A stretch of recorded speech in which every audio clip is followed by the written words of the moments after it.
Irmãos, boa noite, quero saudá-los em nome do Senhor Jesus e mais uma vez agradecer o carinho com que vocês receberam meu filho Davi e a mim esse fim de semana. Nós nos sentimos amados, queridos, acolhidos, bem-vindos, especialmente pelo irmão Baroni e dona Mila, e o pão francês com um cafezinho ao pé do fogão na casa deles, discutindo teologia, vai ficar na nossa memória ainda durante muito tempo. Muito obrigado de coração ao casal que nos recebe com tanta fidalguia e alegria. E estaremos orando pela igreja, parabéns pelo aniversário. Eu vou apenas pedir desculpas quando terminar tudo, vou sair de fininho, porque regresso hoje à noite para São Paulo, junto com Davi. Então, a estrada longa e o caminho é deserto, como diz uma musiquinha que eu aprendi quando era criança, mas se o lobo mau, né, caminha por perto, né, para terminar. Então, pedimos as orações dos irmãos em nosso favor para que seja uma viagem muito tranquila. Como o reverendo Ezequiel falou, a partir de agosto eu terei o grande privilégio de voltar a pastorear de tempo integral. Eu fui pastor da primeira igreja do Recife, fui pastor da igreja evangélica suíça de São Paulo durante 7 anos. Depois Deus me chamou para trabalhar na docência, estive no Mackenzie, na educação teológica da IPB durante mais de 15 anos, e agora Deus me chama de volta à primeira vocação, a vocação que me tirou do curso Engenharia Elétrica e Desenho Industrial para me dedicar à teologia, muitos anos atrás, que é realmente a vocação pastoral. Então peço aos irmãos que estejam orando quando lembrar por essa mudança grande de ministério. E também para que eu aprenda a gostar de piqui, porque eu mais tenho em Goiânia e eu detesto piqui. E eu sei que eles onde eu visitar vai ter arroz com piqui, frango com piqui. Então orem por mim para que eu possa aprender a gostar de piqui. Tá bom?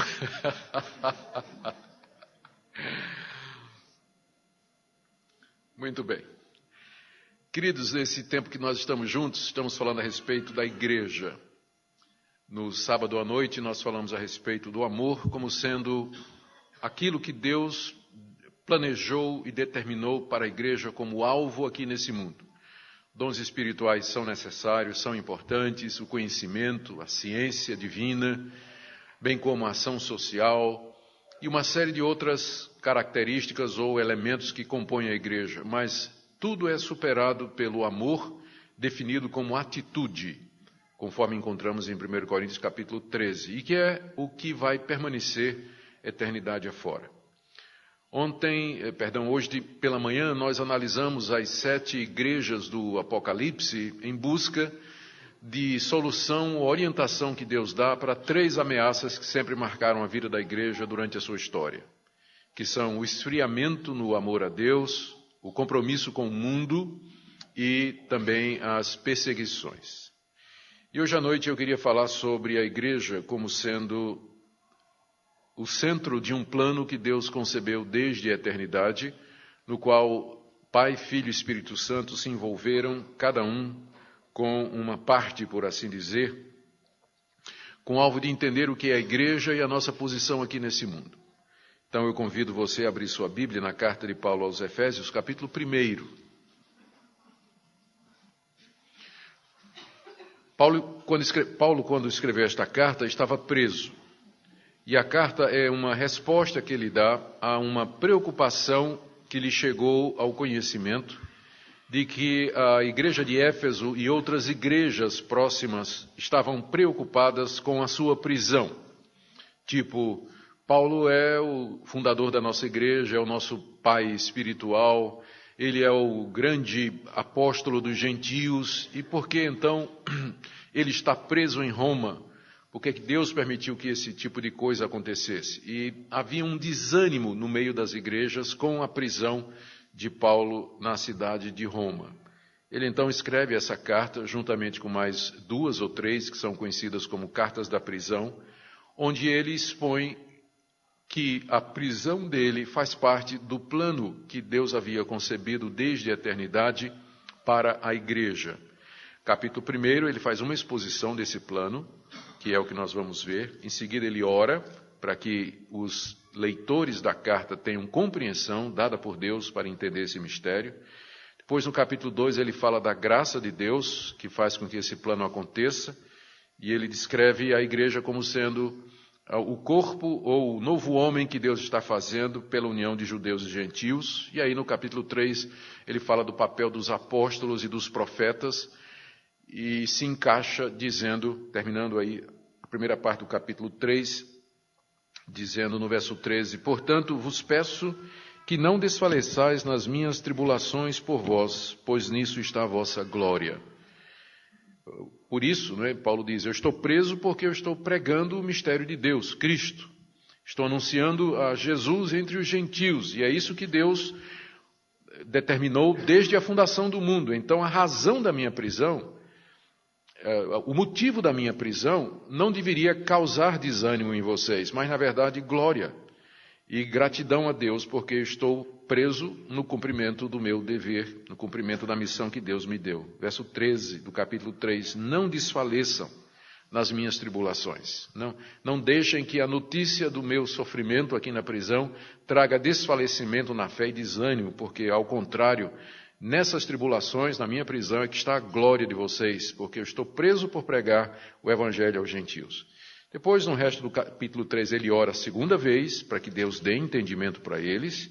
E a partir do capítulo 4, ele traz orientações práticas para a igreja, sobre como viver em unidade, como usar os dons espirituais, exortação à santidade. E ele termina no capítulo 6, depois de falar tudo isso, com a famosa passagem sobre a armadura de Deus. Tomem toda a armadura de Deus para resistir ao maligno, e termina com algumas orientações. Nosso tema, então, está no capítulo 1, do verso 3 até o verso 14, onde ele faz uma exposição do plano de Deus, desde a eternidade, concebendo a igreja. Leiamos então, a partir do verso 3. Bendito Deus e Pai de nosso Senhor Jesus Cristo, que nos tem abençoado com toda sorte de bênção espiritual nas regiões celestiais em Cristo, assim como nos escolheu nele antes da fundação do mundo para sermos santos e irrepreensíveis perante ele. E em amor nos predestinou para ele, para a adoção de filhos, por meio de Jesus Cristo, segundo o beneplácito de sua vontade, para louvor da glória de sua graça, que ele nos concedeu gratuitamente no amado, no qual temos a redenção pelo seu sangue, a remissão dos pecados, segundo a riqueza da sua graça, que Deus derramou abundantemente sobre nós em toda sabedoria e prudência, desvendando-nos o mistério da sua vontade, segundo o seu beneplácito que propusera em Cristo, de fazer convergir nele, na dispensação da plenitude dos tempos, todas as coisas, tanto as do céu como as da terra. Nele, digo, no qual fomos também feitos herança, predestinados segundo o propósito daquele que faz todas as coisas conforme o conselho da sua vontade, a fim de sermos para o louvor da sua glória, nós os que de antemão esperamos em Cristo, em quem também vós, depois que ouvistes a palavra da verdade, o evangelho da vossa salvação, tendo nele também crido, fostes selados com o Santo Espírito da promessa, o qual é o penhor da nossa herança, até o resgate da sua propriedade em louvor da sua glória. Até aqui a leitura da palavra de Deus. Ó Deus, abre os nossos olhos para que vejamos as maravilhas da tua lei, dá-nos entendimento, compreensão espiritual e gratidão pelo que tu és e fizeste por nós. Aplica esta palavra aos corações, em nome de Jesus. Amém. Os intérpretes vão lembrar a você, nos comentários da carta aos Efésios, que isso que eu acabei de ler é uma única longa sentença na língua grega. E a tradução em português, pelo menos na Almeida, ela corretamente não colocou nenhum ponto. Vocês perceberam, né? O máximo que tem é ponto e vírgula. É como se Paulo tivesse falado tudo num fôlego só. Foi falando e cada pensamento, cada frase evocava mais uma ideia e que chamava outra e ele não conseguia parar de falar. E aqui você tem essa grande sentença, a maior do Novo Testamento, onde ele expressa num fôlego o que é a igreja e como ela nasceu.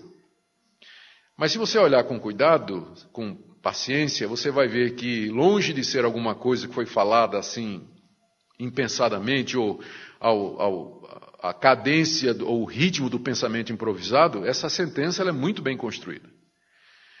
Você vai notar primeiro que ela está dividida em 3 partes e cada uma delas ligada a uma das 3 pessoas da Trindade. Ele começa falando, bendito Deus e Pai do nosso Senhor Jesus Cristo.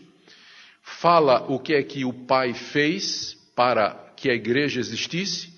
E ele termina dizendo que ele fez isso para louvor da glória da sua graça, verso 6. E aí ele começa a falar do Filho. E fala do que é que o Filho fez para que a igreja existisse. E aí termina dizendo que ele fez tudo isso, verso 12, para louvor da sua glória. E aí começa a falar do Espírito Santo, o que é que o Espírito Santo fez e faz para que a igreja exista, e termina dizendo no verso 14, em louvor da sua glória. Então são 3 partes, cada uma delas voltada para uma das pessoas da Trindade e terminando com a expressão para louvor da sua glória. O que nós temos aqui é o que se costuma dizer, o plano da salvação, que em resumo é esse. O Pai planejou, primeira parte, o Filho veio ao mundo e executou o plano, segunda parte, e o Espírito Santo aplica aquilo que o Filho fez durante a história, terceira parte. E a pergunta, por que tudo isso? Uma resposta só, repetida 3 vezes, para o louvor da sua glória. Por que que Deus fez a igreja? Por que que Deus planejou o mundo? Por que que todas as coisas existem em vez de nada existir? A resposta é para o louvor da glória de Deus. Não temos muitas respostas para alguns questionamentos que naturalmente são feitos quando nós dizemos que há um Deus que fez todas as coisas, um Deus que é bom, que é justo, todo-poderoso e que governa o universo. Naturalmente, por exemplo, a própria presença do mal e do pecado no mundo já levanta questionamentos. Pode ser que nós não tenhamos resposta completa para esse tipo de questionamentos, mas tem uma resposta padrão que a Bíblia nos diz, é que tudo que existe, tudo que acontece, é para o louvor da glória de Deus. E de uma forma que nós não compreendemos sempre, no final, a equação vai bater, a conta vai dar certo. A gente faz uma conta hoje, de uma coluna o mal, de outra coluna o bem, na mesma coluna a injustiça, na outra coluna a justiça, e a gente tenta bater uma com a outra e parece que sempre o lado do mal, da injustiça, do pecado, da perversidade, do erro, parece maior do que a coluna do bem, da verdade, do que é correto, e a gente pergunta onde Deus está nisso tudo. A resposta da Escritura é que, no final, a glória toda vai ser de Deus e Ele vai fazer essa conta bater. A gente não sabe direito como Ele vai fazer isso, nem sempre nós temos resposta para isso. Mas a questão não é entender Deus, mas confiar nele.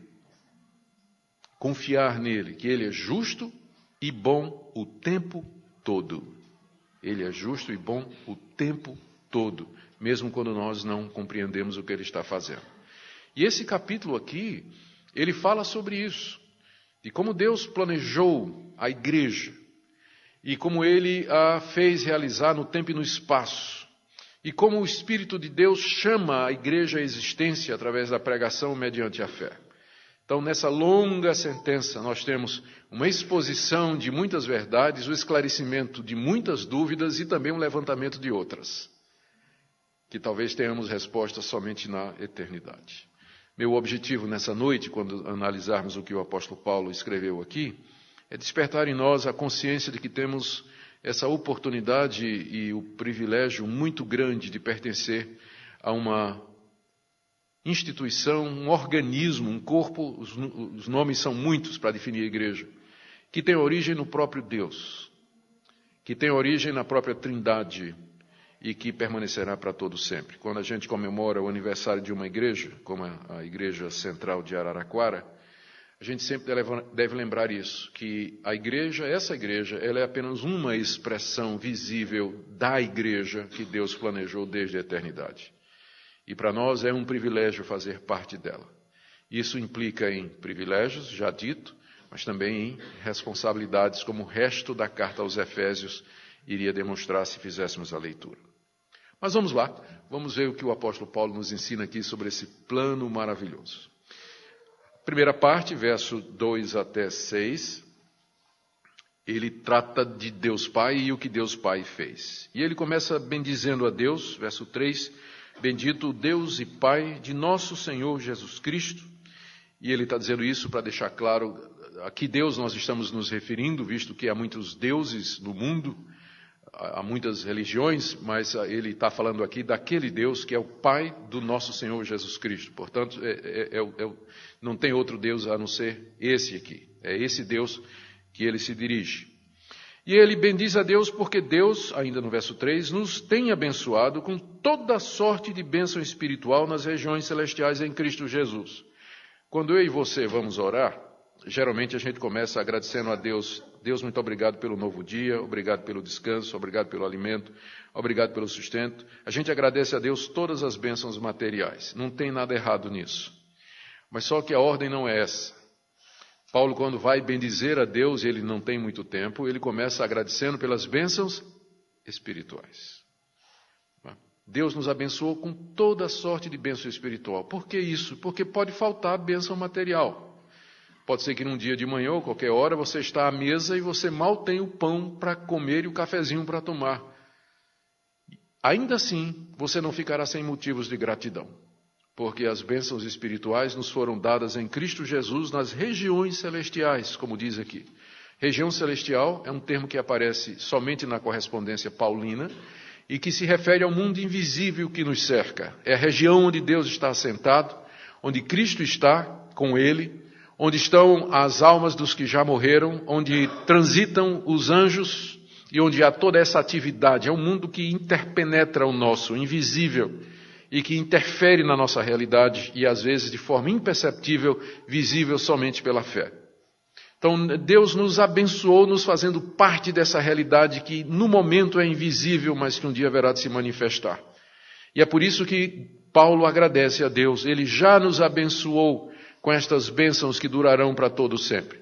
E aí ele descreve que bênçãos são estas, e ele escolhe duas bênçãos em particular. Ele poderia ter falado muitas outras, mas todas as demais, como Deus, eu te agradeço pela justificação, pelo perdão de pecados, pela salvação, pela vida eterna, tudo isso é decorrência dessas duas primeiras que ele vai falar aqui.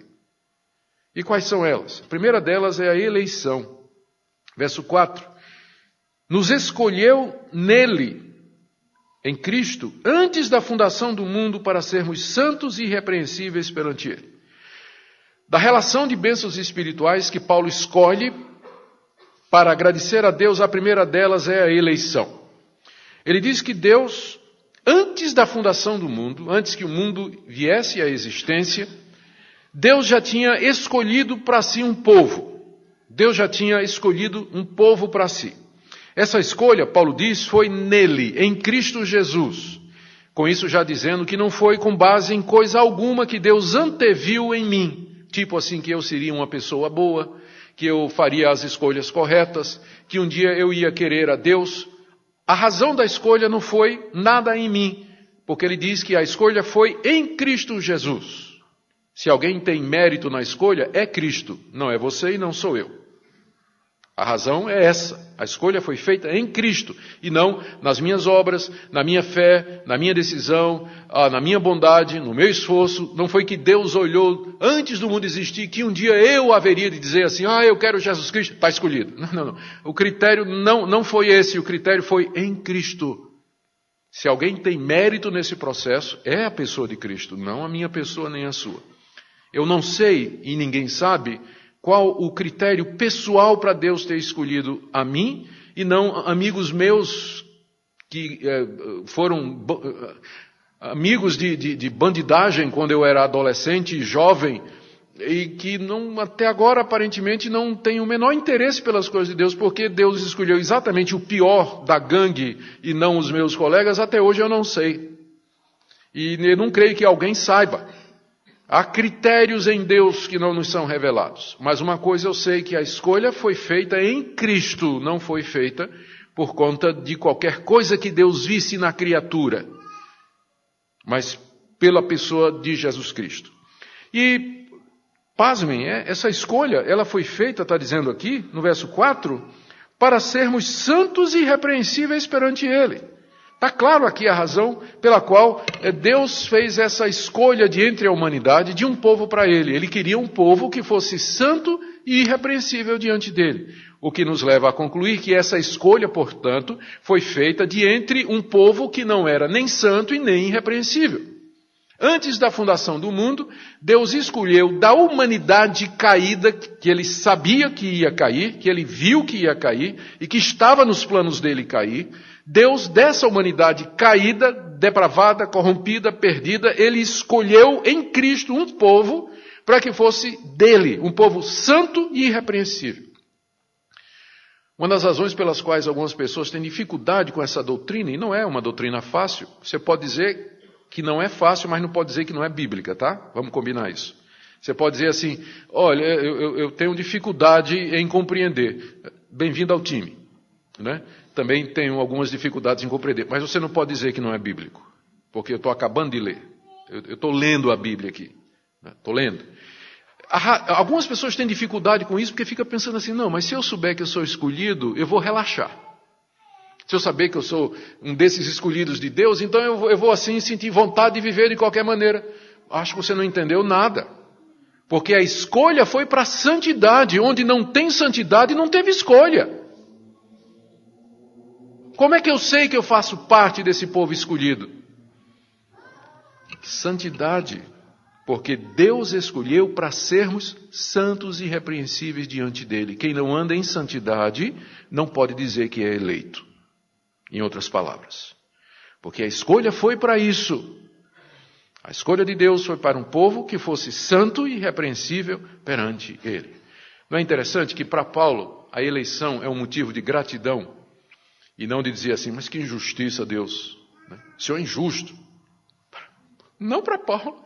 Ele olha para Deus, ele contempla esse grande Deus, Pai do Senhor Jesus Cristo, Deus que se revelou no Antigo Testamento, que se revelou em Jesus Cristo, e ele entende como sendo a coisa mais natural e própria do Deus que é soberano e criador de todas as coisas, escolher para ele um povo que seja santo e irrepreensível, e uma escolha baseada em Cristo Jesus.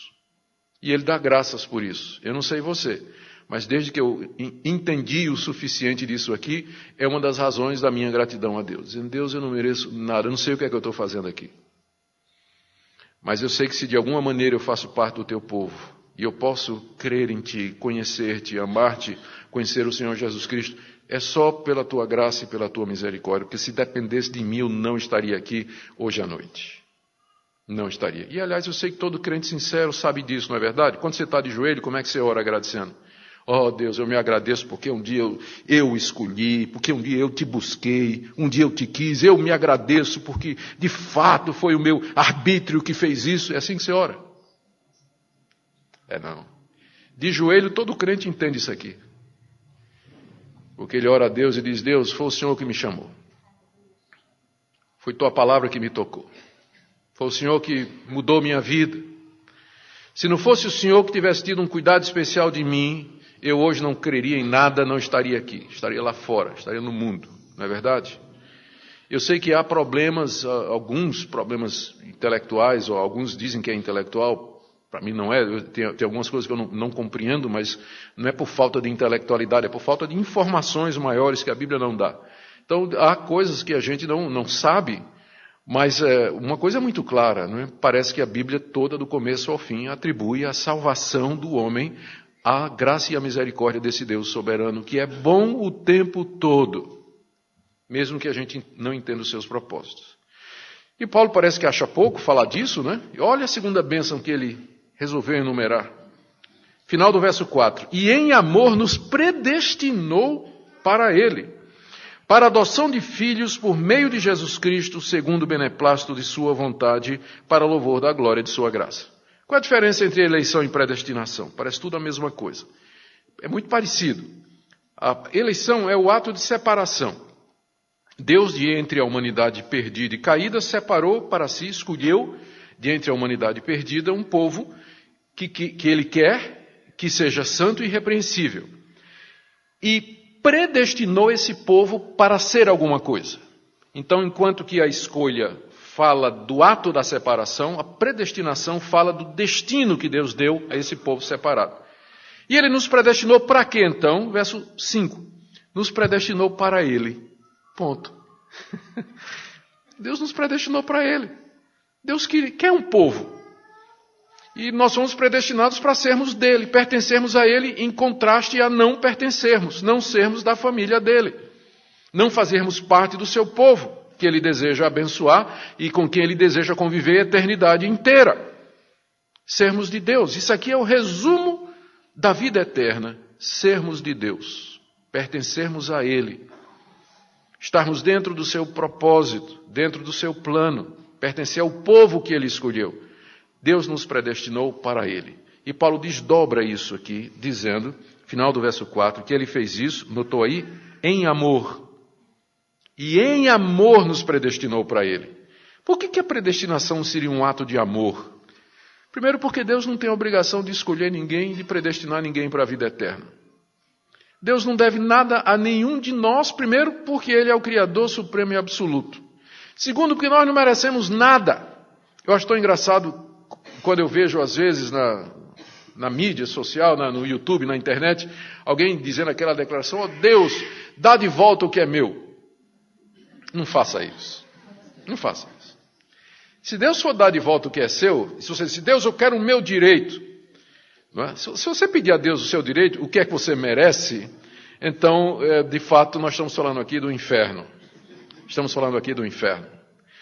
Não há um justo, nenhum sequer. Todos pecaram e carecem da glória de Deus. Deus não tem obrigação de escolher ninguém, predestinar ninguém, amar ninguém, chamar ninguém, salvar ninguém. Se Deus deixasse a humanidade toda se perder por causa dos seus pecados, ele estaria sendo absolutamente justo.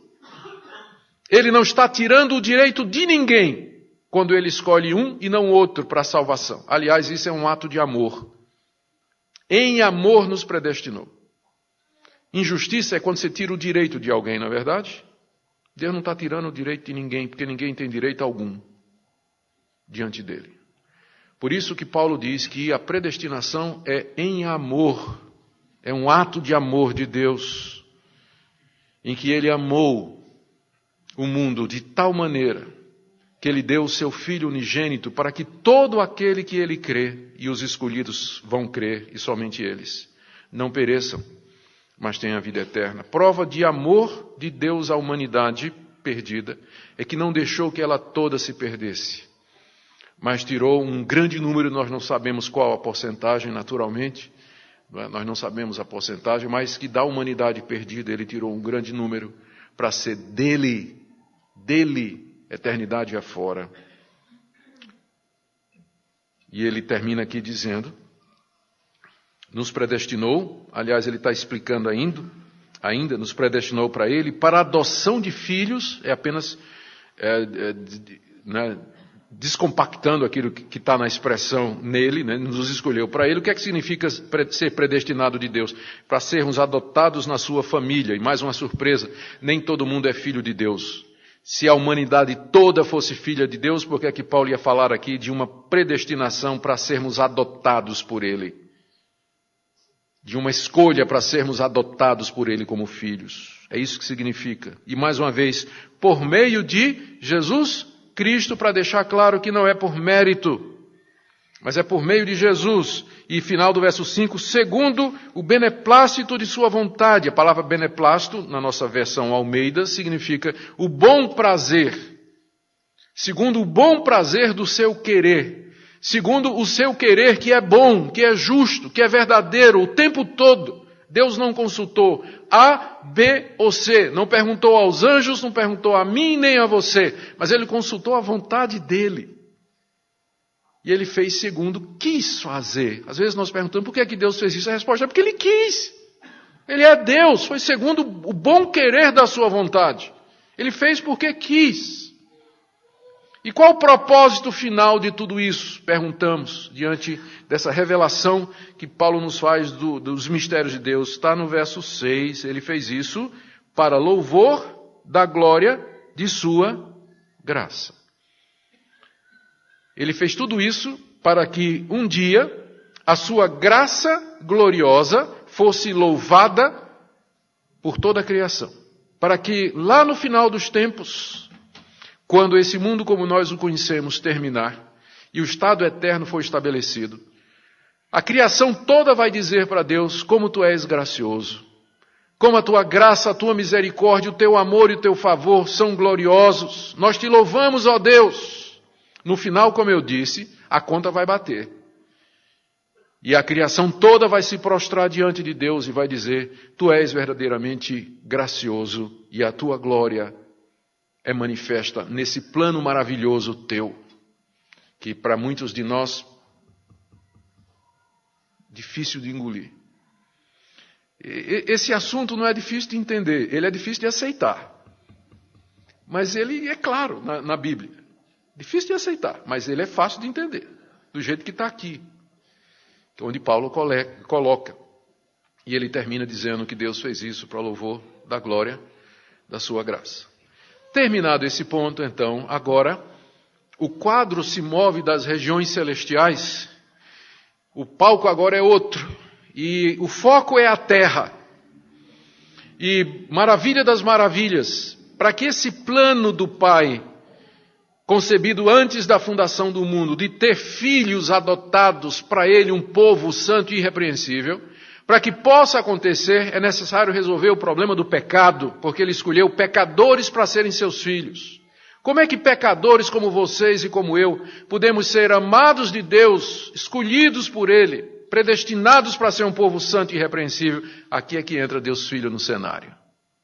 Você nota como há essa transição, né? Do céu.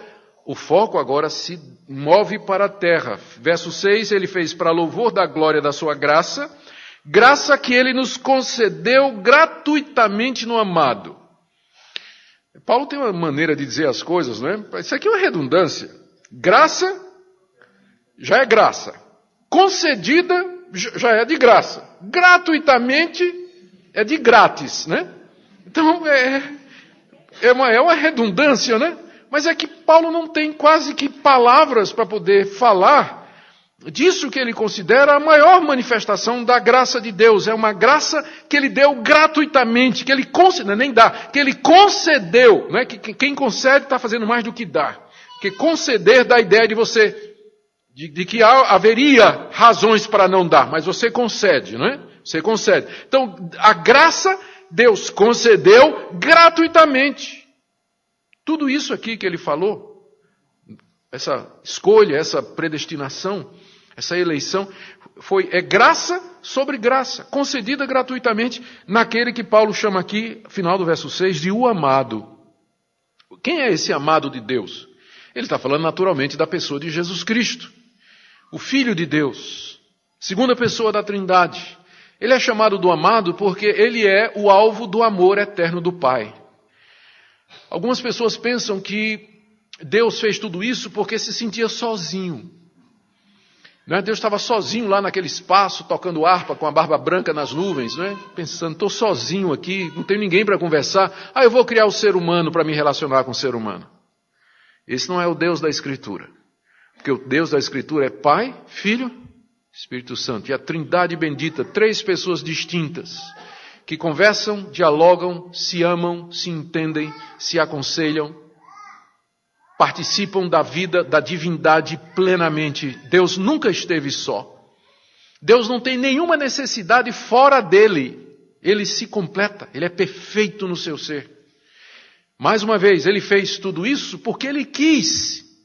Porque ele já tem um amado. Ele não estava procurando homens a quem amar, como se ele não tivesse alguém ou alguma coisa sobre a qual projetar o seu amor, porque desde a eternidade o Pai ama o Filho, ele é o amado do Pai eternamente.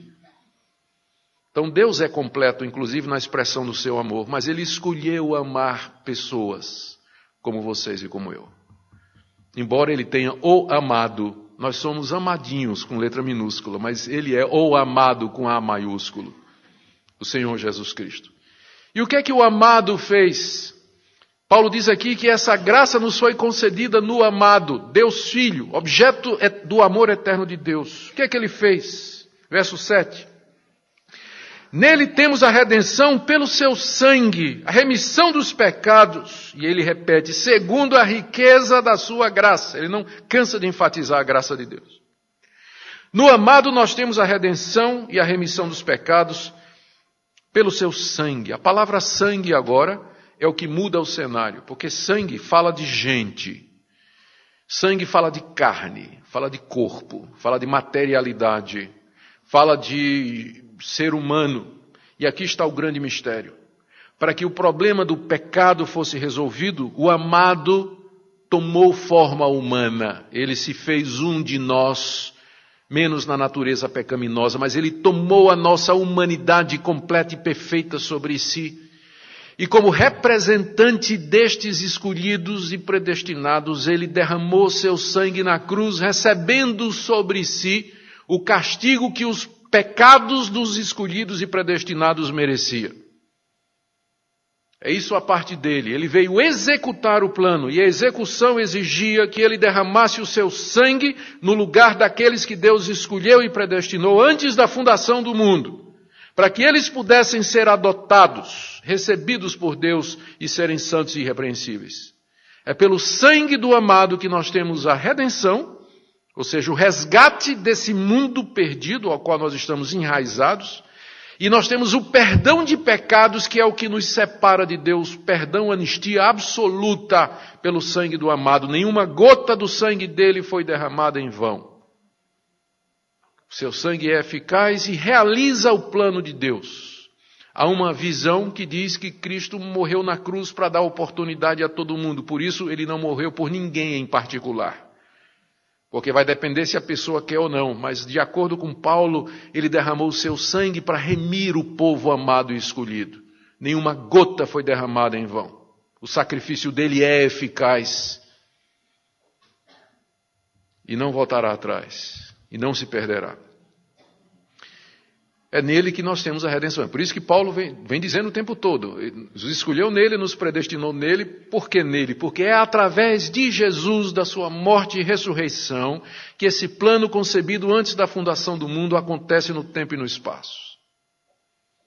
É ele que vem ao cenário do palco da história humana, se torna um de nós, bebe nossa água, anda no nosso chão, come nossa comida, respira o nosso ar e sofre a nossa punição, derramando seu sangue, sangue humano, para satisfazer a justiça de um Deus que é justo o tempo todo. No amado. É isso que ele faz. Paulo diz ainda que em Cristo, Deus assim, no verso 9, desvenda um mistério da sua vontade. Esse plano era um mistério, porque quem é que saberia desse plano se Deus não tivesse revelado? Não é? Mas agora, quando Cristo veio ao mundo, Deus nos desvenda. A palavra desvendar já está dizendo, né? A gente estava com uma venda, e agora a venda foi tirada dos olhos, e agora eu posso ver. Quando a gente está vendado, não consegue ver nada. Mas agora, com a vinda de Cristo Jesus, e com a explicação dos apóstolos que nós encontramos na Bíblia, esse plano de Deus, ele ficou revelado. Nossos olhos foram desvendados e o mistério da vontade de Deus agora nos é manifesto. Nós agora podemos dizer, agora eu entendo por que é que o mundo existe, agora eu entendo a história, agora a vida faz sentido, eu entendo agora que a história tem um começo e tem um fim, e eu estou andando no meio dela. Agora as coisas se encaixam. E o mistério da vontade é esse aqui, verso 10. De Deus fazer convergir em Cristo, na dispensação da plenitude dos tempos, todas as coisas, segundo as do céu, tanto as do céu como as da terra. Essa palavra aqui, fazer convergir, no grego é uma palavra interessante. É uma palavra só, desse tamanho. Eu não vou dizer que é palavrão porque é feio, né? Mas é uma palavra desse tamanho no grego, que significa fazer convergir. A ideia é de uma cabeça a qual está unido o restante do corpo. É como se Deus, uma tradução literal seria, Deus fez encabeçar nele todas as coisas. Na plenitude dos tempos. O que é a plenitude dos tempos? É aquele tempo em que ele nasceu há 2000 anos atrás. É o ápex, é o clímax da história da humanidade. Quando o Filho se fez carne para derramar sangue para cumprir o plano de Deus. Ali foi a plenitude dos tempos e tudo converge para aquele momento. E talvez, conscientemente ou não, a humanidade reconhece isso quando diz que a história está dividida em antes e depois de Cristo. Antes dele e depois dele. De fato, ele é o centro da história. Aqueles atos que aconteceram na sua pessoa, sua morte e a sua ressurreição. constituem o que Paulo chama de a plenitude dos tempos. O que é que isso impacta para nós? O cristão é alguém que sabe que a história tem um começo, um meio e um fim.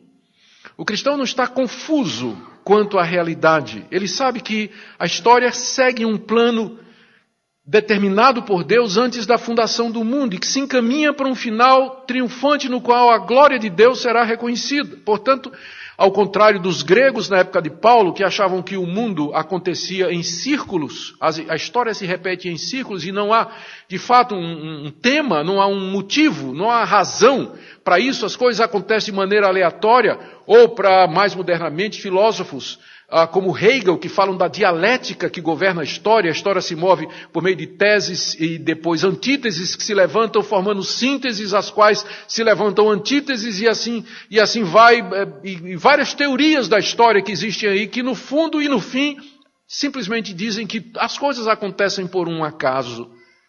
Não há uma razão, né, que o mundo é na verdade randômico, que as coisas não seguem nenhum padrão definido, perceptível, coisa dessa natureza. De fato, pode parecer assim, quando a gente olha. A gente olha para a história do mundo, né? Olha para a nossa história, para os acontecimentos ao nosso redor, e a gente fica pensando, como fazer sentido disso tudo? Né? Por onde é que isso tudo está indo? Ninguém sabe. Mas o cristão sabe. Ele sabe que a plenitude dos tempos já veio, que Deus já realizou o evento decisivo na história da humanidade. O evento decisivo na história da humanidade já aconteceu, e ela se encaminha agora para o seu final. E Deus nesse tempo está fazendo o quê? Ele está arrebanhando esse povo que Ele escolheu e por quem o Filho morreu. E é o papel do Espírito Santo que vem em seguida, logo que eu termine essa parte aqui de Jesus. Verso 11, Paulo se encaminha para o fim dizendo, nele, que é Cristo, digo, no qual fomos também feitos herança. Fomos feitos herança de Deus em Cristo Jesus. É outra maneira dele dizer, adotados nele, povo santo, predestinados para esse fim, segundo o propósito daquele que faz todas as coisas conforme o conselho da sua vontade. Mais uma vez ele toca no tema da predestinação e dizendo que essa vinda do Filho ao mundo, derramando o seu sangue para redimir o povo de Deus, tem como objetivo a convergência de todas as coisas ao Filho.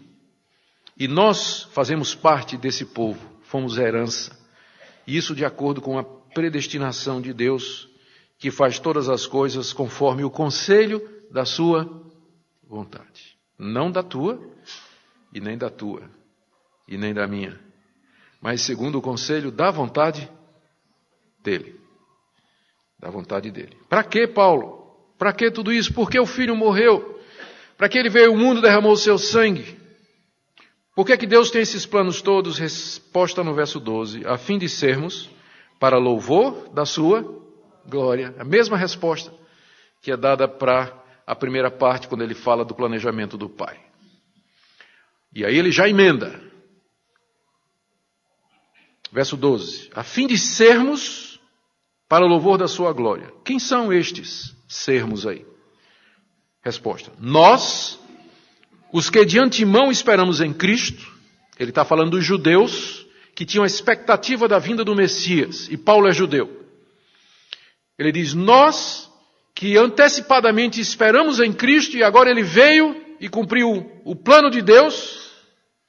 Verso 13, em quem também vós, ele está escrevendo essa carta a Efésios, aos Efésios que são gentios, não são judeus, né? Em quem também vocês, e essa é a boa notícia, que ele veio não somente para os judeus, que foram os primeiros a receber as promessas e as indicações desse plano no Antigo Testamento, mas a grande novidade é essa, a grande boa notícia, é que não somente nós judeus, que já sabíamos pelas escrituras do Antigo Testamento, pelos sacrifícios, pelas profecias, que um dia tudo isso ia acontecer, mas não somente nós que esperamos em Cristo, mas também vocês, brasileiros, que moram em Araraquara.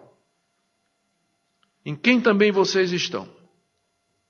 Como isso aconteceu? Como é que nós podemos estar? Tudo isso, o clímax da história foi há 2000 anos atrás. Esse momento decisivo aconteceu há 2 milênios. Como é que eu participo disso? Eu não vi a Cristo. Eu não toquei nele, não ouvi as suas palavras. não o vi ressurreto? Como é que tudo isso me atinge? Um plano que foi feito antes da fundação do mundo, que a gente nem sabe quando foi. Como é que isso me atinge hoje, vivendo em 2014? A resposta é que Deus fez isso mediante o ministério do Espírito Santo. E agora vem a terceira pessoa da Trindade. O Pai planejou, o Filho executou e o Espírito Santo aplica. E como é que ele aplica? É interessante, através da igreja, da própria igreja. À medida que os redimidos são chamados, o Espírito Santo os usa para dizer para outras pessoas: olha, o amor de Deus em salvar pecadores, mandar o seu Filho para morrer por pecadores. Olha o que Paulo diz aqui, verso 13: em quem também vós, depois que ouvistes a palavra da verdade, o evangelho da salvação, da vossa salvação, tendo nele também crido, fostes selados com o Santo Espírito da promessa. Aqui nós temos resposta para uma das objeções naturais que alguém levanta quando ouve uma exposição como essa. Então, pastor, não preciso mais pregar, porque está tudo amarrado, né? Eleito, predestinado, Cristo veio e morreu por esse povo, o evento decisivo já aconteceu, Deus predestina conforme o conselho da sua vontade, evangelizar para quê? E alguém, muita gente, não poucas pessoas, acham que quem acredita nisso que eu acabei de expor aqui, geralmente não gosta de evangelização e de missões. Paulo acreditava em tudo isso e foi o maior missionário que já existiu na história da igreja. Ele é capaz de escrever sobre todas estas coisas e ninguém o superou no zelo pela plantação de igrejas, pelo anúncio do evangelho e pelo chamar as pessoas ao arrependimento. É que o Deus que escolheu e predestinou as pessoas é o mesmo Deus que escolheu e predestinou o meio pelo qual ele haverá de chamar estas pessoas, e o meio é a pregação. O meio é o anúncio do evangelho. Como é que Deus chama esses escolhidos? Como é que Deus chama esses eleitos em 2000 anos de história? Resposta: através da palavra da verdade e o evangelho da vossa salvação. E o que é que acontece? Quando você ouve e você crê, você é selado com o Espírito Santo. É assim que Deus chama os seus, pela palavra. A palavra é anunciada, é pregada a todos. De repente um crê. E quando ele crê, o Espírito Santo diz: é isso mesmo. Você está selado, você faz parte desse povo que Deus escolheu e elegeu antes da fundação do mundo. O selo fala aqui de garantia, de segurança, de propósito. Para dizer que esses porque Deus escolheu, porque em Cristo morreu e que o Espírito Santo chama pela pregação, não se perderão jamais, porque eles têm o selo de Deus, que é o próprio Espírito, no coração deles. Então essa é a razão pela qual eu prego o Evangelho, porque eu sei que Deus vai chamar os seus eleitos através da palavra da verdade, e o que provoca a fé no coração das pessoas é a pregação da palavra. É o ensino da palavra, é a própria palavra. Quando as pessoas são confrontadas com esse mistério, com a sua condição de pecador e com o amor de Deus revelado em Cristo Jesus, a fé brota do coração pela ação do Espírito Santo. E a pessoa crê. E Deus então sela com o Espírito Santo. Por isso, para o apóstolo Paulo, a doutrina da eleição e predestinação não é incompatível com a evangelização. Não é incompatível com você crer. Não é incompatível com anunciar ao mundo o evangelho. É só quem nunca entendeu essa doutrina que fica dizendo coisa assim.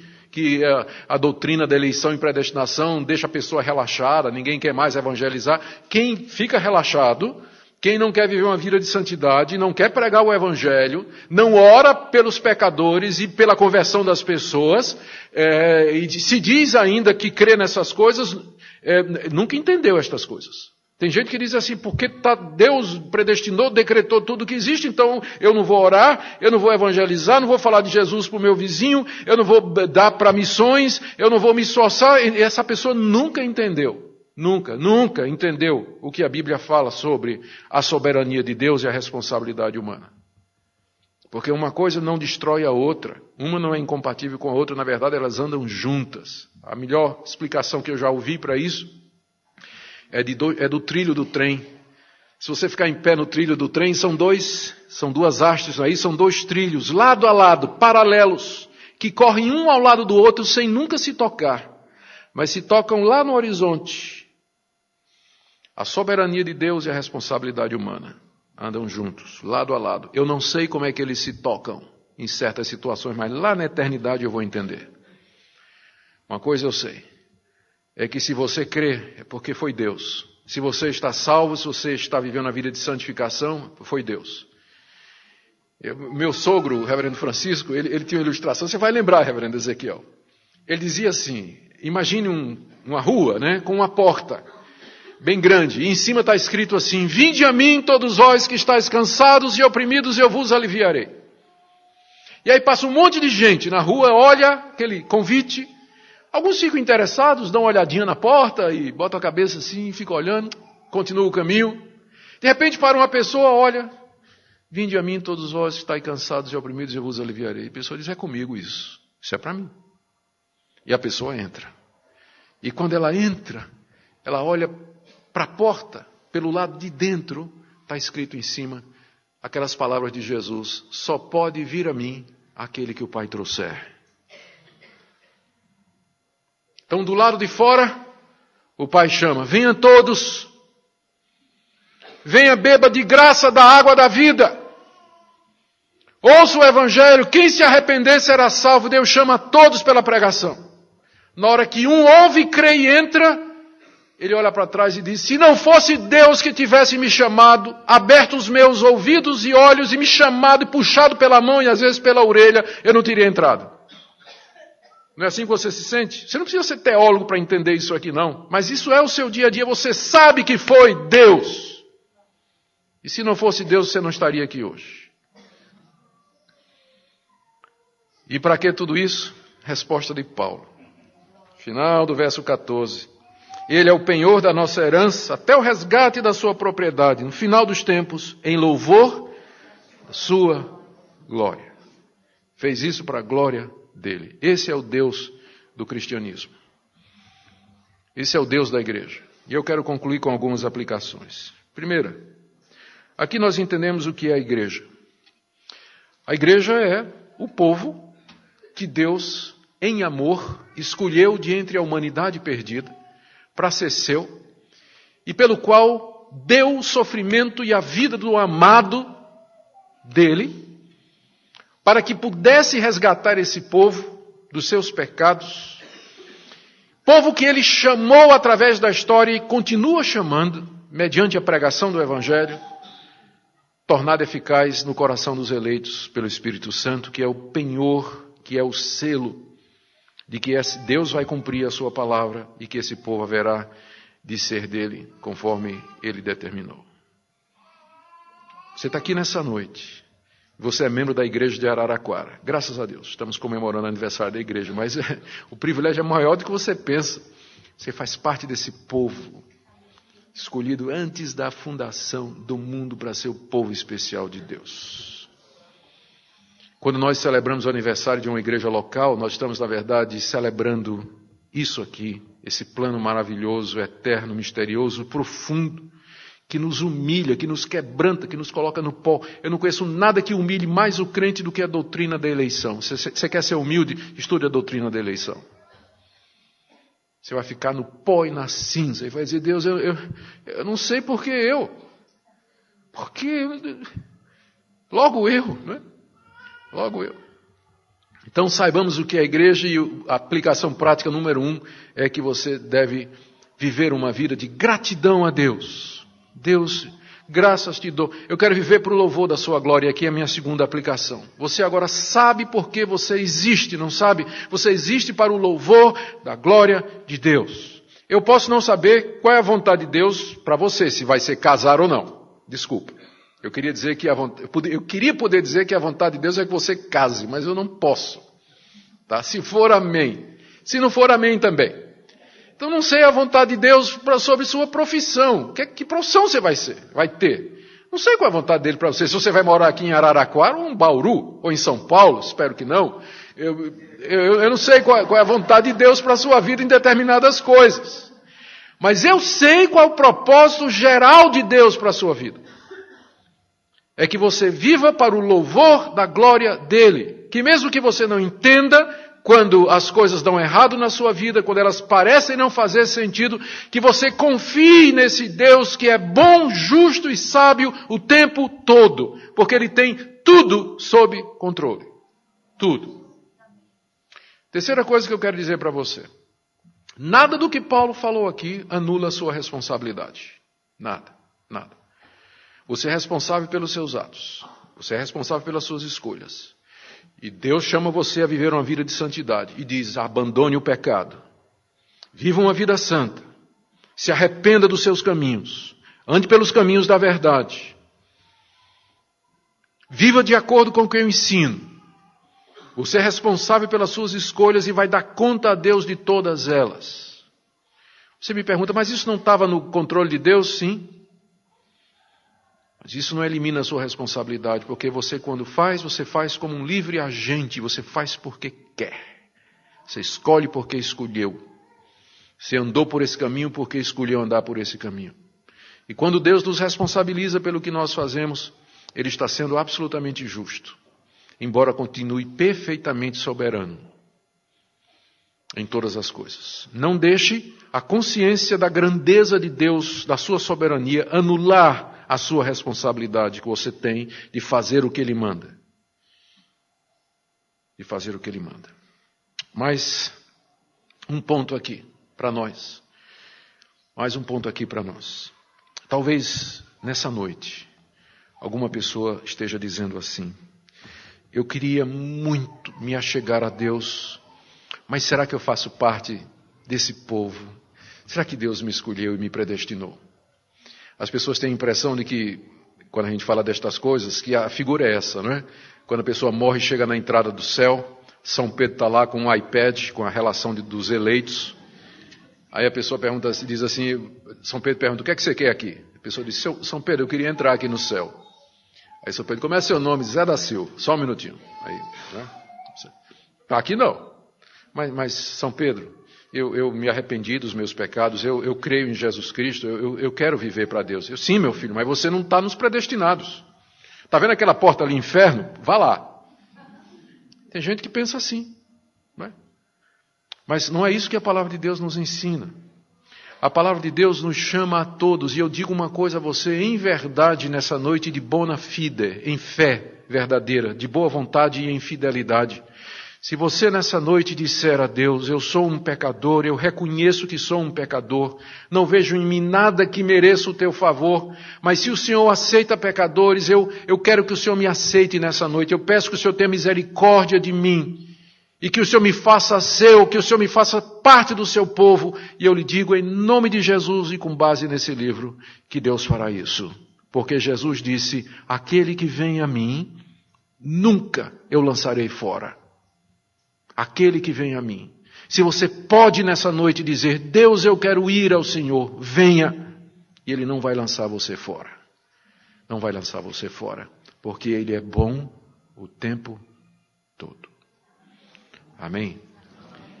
Que Deus continue abençoando vocês, essa querida igreja, que dê a vocês regozijo, alegria, ao compreender o plano eterno de Deus. Que seja motivo de gratidão e viver para a glória dele. Pai querido, o que podemos te dizer nessa noite? Tu és Deus. E nós somos pecadores indignos de ti. Quem somos para que o amado desse seu sangue? Quem somos para que o Espírito Santo fosse selo e penhor até o dia da redenção? Quem somos nós chamados para viver para o louvor da tua glória?